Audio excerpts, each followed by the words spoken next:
طبعا هەولێر و هەرێمی کوردستان جێگای پێکەوە ژیانە. سڵاوت لێبێ ئەگەر پێم بڵی ئەو مەراسمێک لێرە بەڕێوە دەچێت چییە و لەو دوو ڕۆژەدا چی ئەنجام دەدەن لێرە؟ اللهم صل على محمد وآل محمد. أول ليلة مكوبنا يادي بيغمبري إذا كان ذكر استشهادي بيغمبري إسلامي ليرة خربنا عموما دور وجه مزقوتي غالتوني يادي بيغمبري إذا كانوا بيش هو لا ولير ندكر يستيما هو أبوني وفاتي بيغمبري ليرة خربنا ومراسم قرآن خندنا ومحاضرة دينية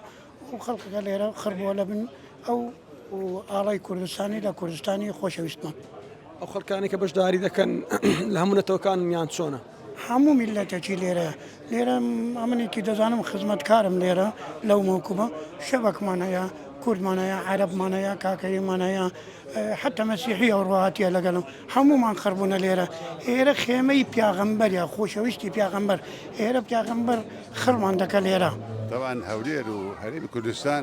جێگای پێکەوە ژیانە، پێکەوە ژیان نەتەوەیی دینی مەذهبی ئیقامەی ئەو نەوع شەعائیرە لە هەولێر بە چاودێری جەنابی وەزیری ئەوقاف و سەرۆکایەتی حکوومەتی کوردستان دلیلی ئەوەیە ملەتی کوردی باش کردەوە و پێغەمبەری ئیسلام محەممەد صلی الله عليه وسلم کە مهدد بووە بە دزینی جسمی مبارەکی هاتە خەونی سوڵتان مزەفەر لە هەولێرێ وتی وەرە قورتارم کە یعنی هەولێر حاضنەی ئیسلامە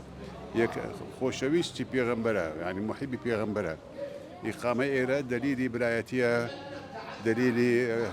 لەبیرکردنەوەی ئەو نەوعە ڕەوشت و جوانە و ئەخلاقی بەرزەکە ئیسلام هەیەی پێغەمبەر هەیە بووە متمەسک بین پێی برایەتی بکەین خۆشەویستی بڵاو بکەینەوە توندوتیژی ڕاگرین ئاگەمە لە منداڵ بی ئاگەمە لە خێزان بی ئاگەمە لە ژینکەی بی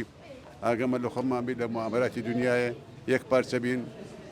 ئەوەیە نامەکە ئەوەیە.